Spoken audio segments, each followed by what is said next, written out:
Dayı kimliğini alayım. Birader sen de ver.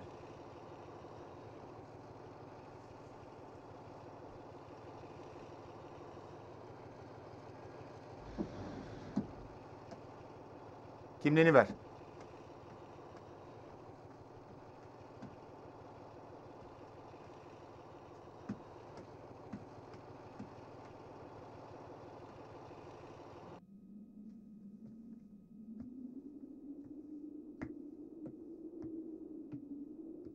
İstiyseniz buyurun içeri gelin.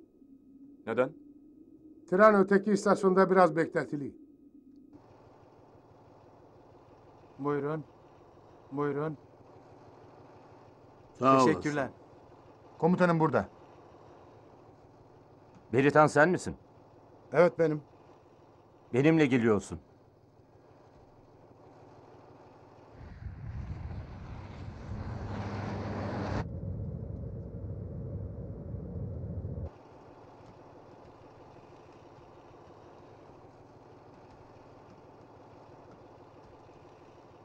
Ne yapıyorsunuz siz? Şüpheli. Ama o bizim kompartımandan hiç çıkmadı ki yol boyunca. Çocuk hastaydı, onunla ilgilendi. Bu olayla bir ilgisi olamaz. O zaman çabuk aklanır. Merak etmeyin.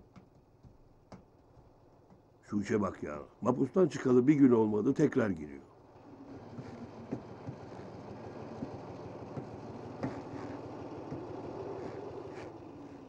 İşe bak.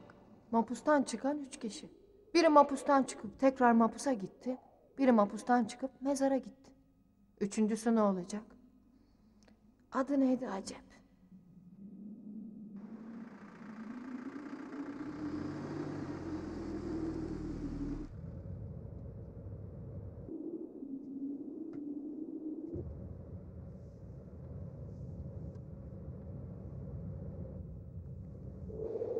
Çevirme var. Görmüşüm.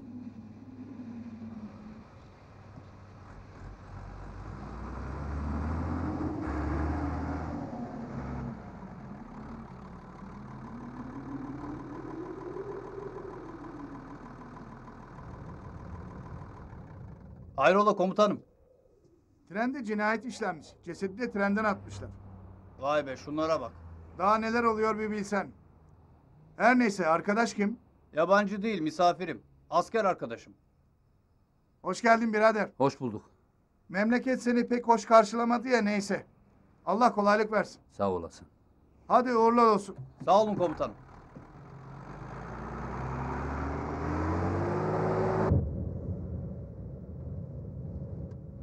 Sağ olasın. Niye yaptın? Seni tanıdım Azat. Çocuklarımı seni anlatarak büyütmüşüm. Mapustan çıktın demek. He çıktım. Yolun hangi tarafa? Cenazem vardır kardeş, arkadaşım. Başın sağ olsun. Sağ olasın.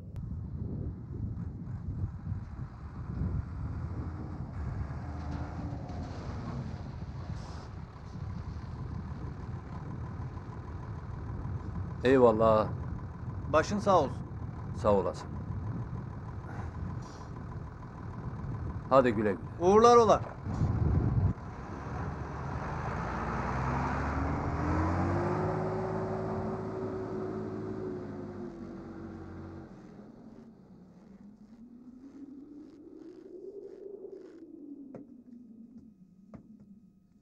Hane ablamı öldürmediğimi, küçük haneyin varlığını Azat ağama anlatmam çok güç.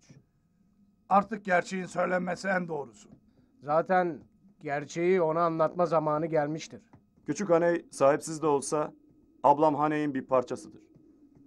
Azat küçük haneyi kabullenebilir mi bilemeyik. Çünkü küçük haney kabullenebilecek bir emanet değildir.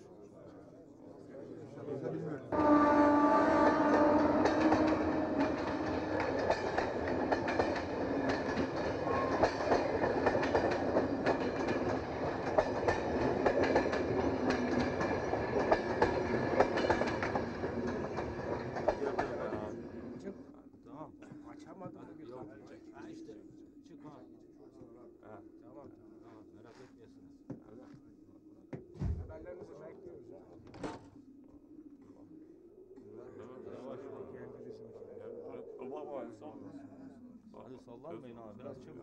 Hadi. Hadi. Hadi geç, yürü, yürü. Alayım ağam. Hoş gelmişsin yeğen. Hoş bulduk. Hoş gelmişsin ağam. Hoş bulduk. Hoş gelmişsin. Dede, Hoş geldin Oo, yeğen. Alişir. hoş gelmişsin. Hoş gelmişsin. Azat niye gelmedi? Herhal sonra gelecek. Hadi, yolunuz açık olsun. Demek ki trendeki Azat'tı.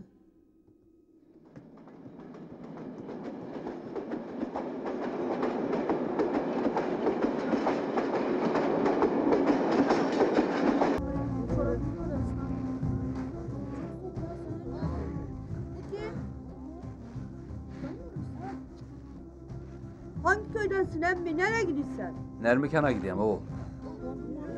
Nereli sen? Buralyam. Seni hiç görmemişim. Sen yaştakiler hiç görmedi beni. Adın ne? Azat. Azat mı? Bu da bu Arafat'ın dayısı. He Arafat'ın dayısıyım. Biliyor musun emmi? Arafat'ın babası evvelki gün öldü. Sus ula hemen söylenir mi? Ne diyorsun? Doğru mu değilsen oğlum? Doğru valla. Niye öldü? Vurdular emmi. Kim vurdu? Bilen yoktur. Vuruldu mu?